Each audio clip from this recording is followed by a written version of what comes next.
I love a good shade shirt, and today I'm going to see if I can make one for little Dusty out of some old jerseys.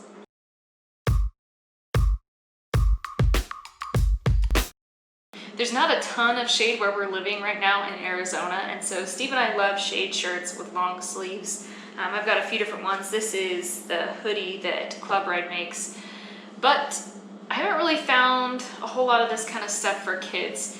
Now, from the standpoint of these companies who make mountain biking apparel, I can definitely understand why they wouldn't do that. They make these products out of quality materials, and they're built to hopefully last and get some good hardware.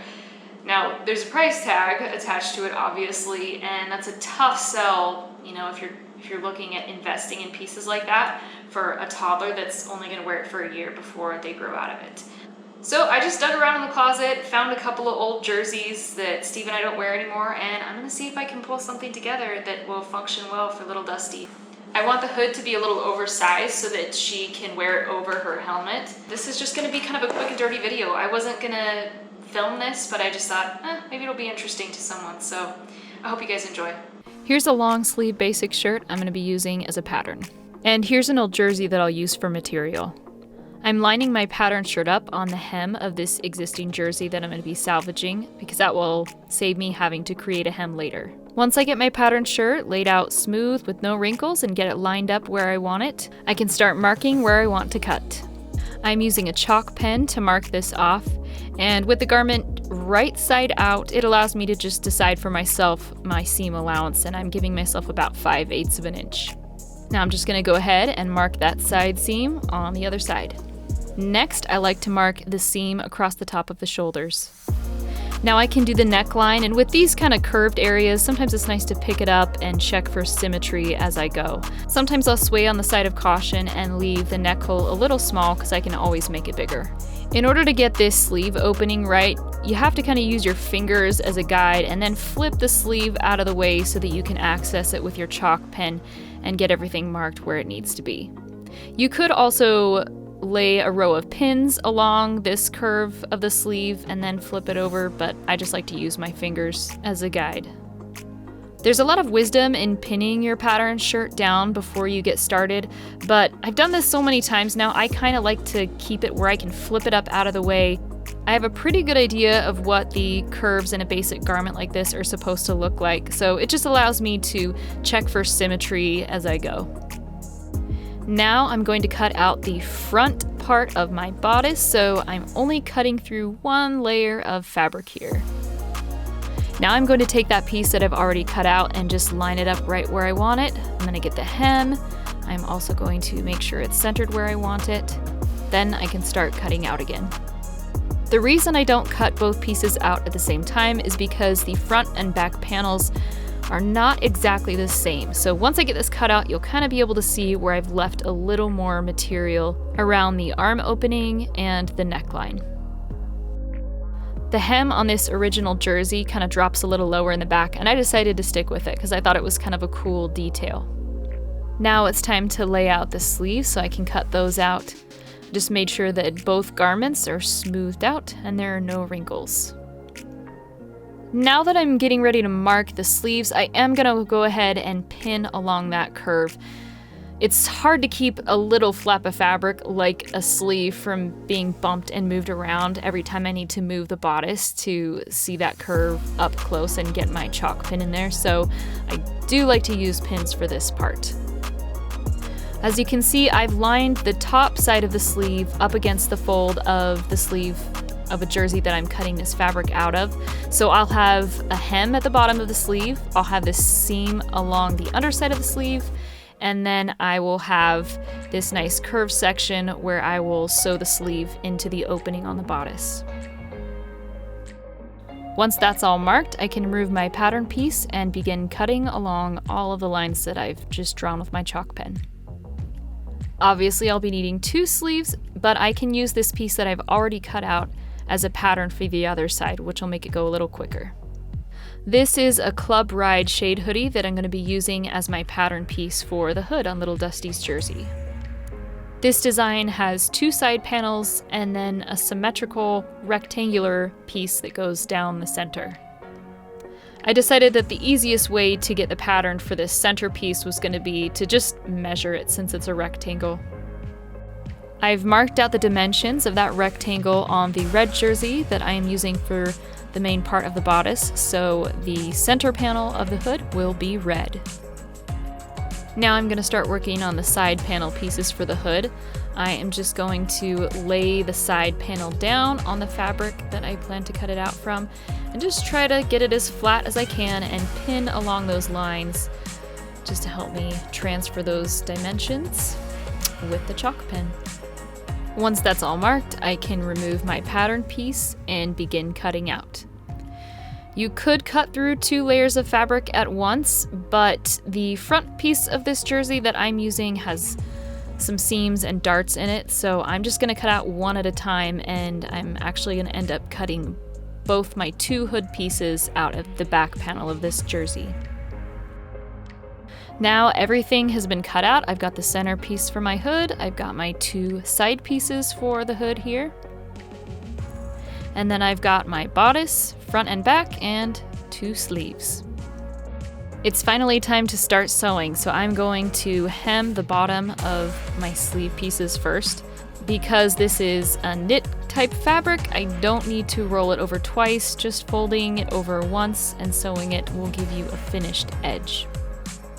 Don't forget to back stitch at the beginning and ending of each stitch. If you don't know what back stitching is, you're already on YouTube, so you're halfway to knowing. My next seam goes on the underside of the sleeve. This is the seam that turns the sleeve into a nifty little tube.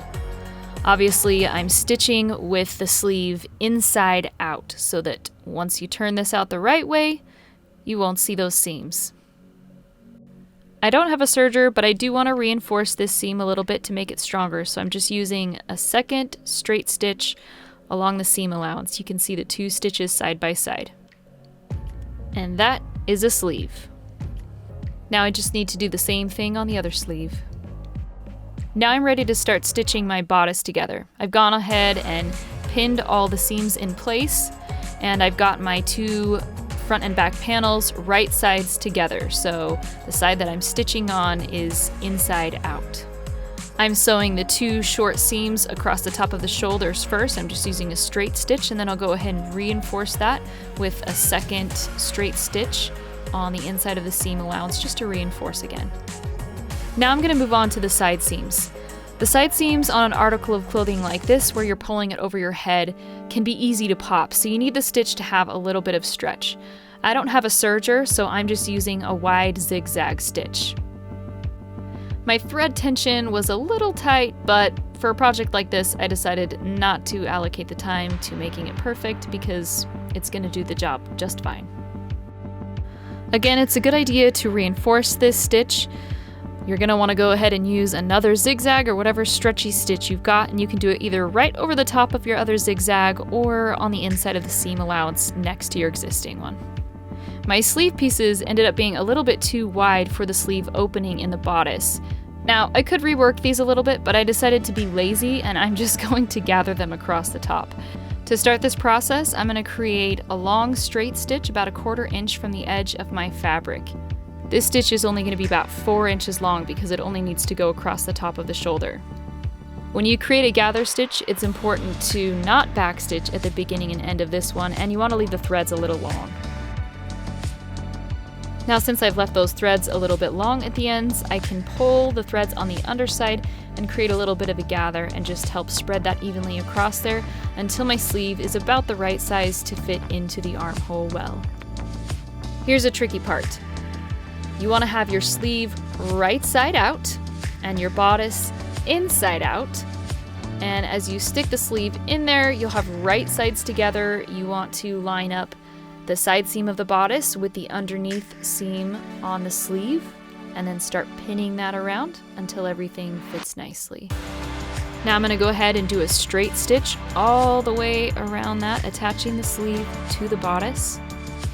And I will overlap that seam a little bit at the end, do a little back stitching. I'll go through the same process to get the sleeve sewn on the other side. And once you turn it right side out with both sleeves on, it should be looking something like a shirt.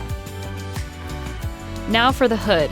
I've attached one of my side hood pieces to one side of my rectangular centerpiece, and I'm going to go ahead and stitch that together with a nice straight stitch. Now I want to flip these two pieces that I'm working on so that I can look at the top side, and I'm going to lay that stitch out kind of flat as I can and then stitch along it a little bit. It'll just give it a more clean, finished look. So this stitch is going along the right side out side of the hood. Now it's time to sew on the other side of my hood, so I'm going to pin that to the other side of the red rectangle and go ahead and stitch that in place with a nice straight stitch, and then flip it right side out, do another nice little finishing top stitch on the outside. My hood is assembled now. Now I'm just going to do a little hem that goes around the face.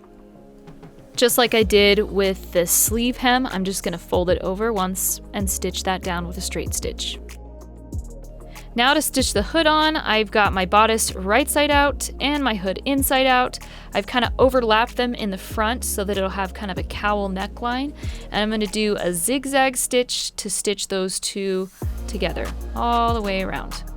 Again, that zigzag stitch will have a little bit of stretch so that when it is pulled over the head, it doesn't just snap the seam. Now we can pull the hood right side out and have a look at the finished shade shirt. I took my time with this project and I was able to get it done while my daughter was taking her nap. It's about 2 hours.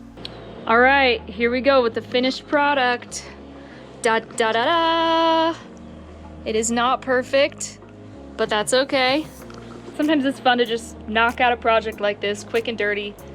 Nothing fancy, but this will be a great little shade hoodie for her. So now we have matching hoodies. Right. Yeah. Here's how it looks without the helmet on. It's made out of a mixture of some lightweight, breathable, athletic material, and the gray parts are merino wool. Toddlers have such huge heads, so having the helmet on too, it's like epic. Thanks so much for watching. Big thanks to my patrons. If you want to join the patron team, check out the link in the description. Get dusty!